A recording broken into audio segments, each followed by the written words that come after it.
Yo, yo, yo, what is going on, IK Familia? It is your boy, BN, aka Mr. Kingdom Builder. We are back again for another Dope Sauce Infinity Kingdom video. Today, we are going to be taking a look at Ashoka. Yes, we are finally starting Fire and getting into the last of the 5 main elements before we do dive into Shadow and Holy at a later period of time. Probably Shadow before Holy, give or take, but we'll see how that goes. Before, as always, when we do dive in, make sure you guys sub to the channel, smash that thumbs up, and of course ring that notification bell to get updates on when we have new content coming out. Okay, Ashoka.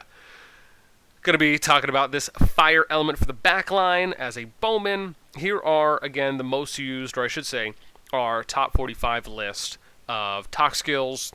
Again, as always, we pull the data from 45 players that are maining Fire with 160k troop power march minimum, and they have to at least be running a Fire Dragon or the Elemental Dragon and 3 Immortals from the same element, as we do allow a little bit of margin of error, or margin for accuracy by allowing 1 flex pick. Now, the majority of these, I think, albeit a few, are all for Fire Element Immortals plus Fire Dragon that we were able to compile from. And you can see Fire, it's great because I didn't even have to go that far up, right? I only had to go up to S10 to pull enough data, which was great. Allowed for me to get the majority of these done pretty quickly, which was nice. Okay, now let's go ahead and break down the top 3. So number 3 here for Ashoka is going to be Speed Blessing.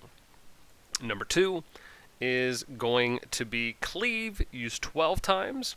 Again, about, I guess a little more than a quarter there. And then the number 1 most used ToK skill for Ashoka we saw was Anger, being used a total of 14 times out of the 45 player pool. Now let's go ahead and we will take a look in-game. We're going to look at Ashoka, we'll break down the skill, we'll break down the stats, and then we'll go ahead and take a look at the top 3 most used skills, and then I'll give you my thoughts there. Okay, primary skill is Arrow of Naraka. Shoots a powerful arrow towards the enemies directly ahead on the row, inflicting massive physical damage, a rate of 126 up to 420, and has a 50% chance of doubling the attack's damage. Which, to be fair, is not bad. I mean, that means you could arguably get it up to 820, or I guess it would be 2 420s. I think the math works out differently that way. But I like to keep it simple, and even if it doesn't purely work out that way, right, just saying it could go up to 840 at max level. Okay, and keep in mind, right, this is physical damage, right, massive physical damage. Then now let's look at some of the stats. So strength, 221, intelligence, 174. Again, physical attack, more than double what you're seeing there for magic attack.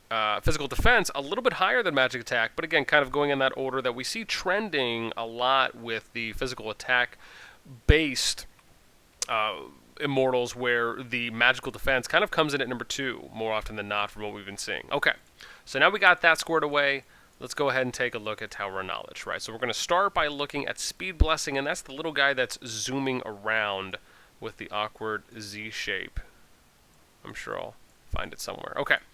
Increases the attack speed of all your troops by 9% up to 30%. I actually think that this is a great skill, in my opinion, again, because it is universal. It applies to every troop, or I guess specifically Immortal March, or Immortal within your composition. And again, goes from 9 up to 30%.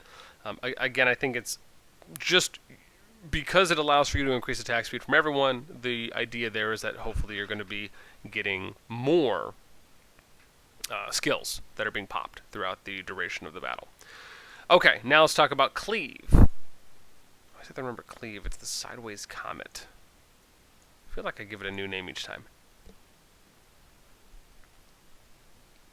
Every normal attack has a 75% chance of causing extra physical damage as a factor of 22.5 up to 75% to 2 nearby enemy units. So again, you're combining higher attack speed with Cleave, which is giving you a chance to cause additional physical damage, right? It factors in more attack speed means a higher chance that Cleave will be able to proc more often than not. Again, like the combo, even though Cleave isn't necessarily something that you necessarily need to run on every single immortal, right? Given Ashoka does have a high damage count. We'll have to see how it plays out once we look at immortals at level 40, right? At kind of some of those vanilla stats to see exactly which immortals are actually going to be, who has the highest physical attack and who has the highest magic defense. I mean, all of those stats, right? You're going to have to wait for them to get to that minimum threshold, right? Where we have to get everyone to kind of like boost level 20, level 40.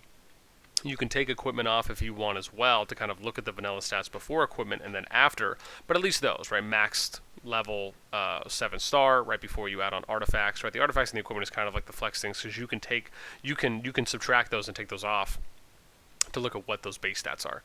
Okay, now we're going to look at Anger, which is the number 3 most used skill, not to be confused with Adrenaline Rush. Anger's the fist pump, up like we just won the Olympics.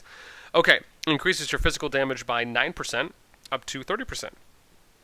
In battle. So when you look at Anger, Cleave, and Speed Blessing, right, you're going attack speed, you're going additional AoE, which is kind of like, oh god, I'm forgetting what the other name of the other skill is. That I think Herald uses one similar, but essentially, right, you're going attack speed, higher attack damage, and then you're going like attack branching. So it's almost kind of like Baldwin's skill as well, where the tornado can split off, right? Except in this case, it just has a higher percentage chance at a flat rate, right? Because now it's 75% compared to what the tornadoes are after they ended up doing the balance change for Baldwin. So again, I like this combo of 3 skills for this type of a play. Some of them being universal, something like Anger, which is just individual based, right? This would apply just to Ashoka. So again, I think these 3 complement each other well for this type of a skill combination that you're seeing. So again, let me know what you guys think. Right on Ashoka, do you like these top 3 skills, seeing with Anger, Cleave, and Speed Blessing going 1, 2, and 3 for the most used? Do you find that another set of skills favor Ashoka a little bit more? Do you like the idea of maybe using Ashoka as kind of the flex immortal in some cases, where maybe you would put some universals on him rather than kind of going all in on individual base skills? Let me know anything and everything you guys are thinking in those comments down below. That's it for us. Until tomorrow, and hopefully for the next 4 or 5 days, as we finish up Fire, which I cannot tell you how excited I am to finally finish up the 5th main element here. Okay, that's it. I'm out. Until next time, we'll catch you guys later.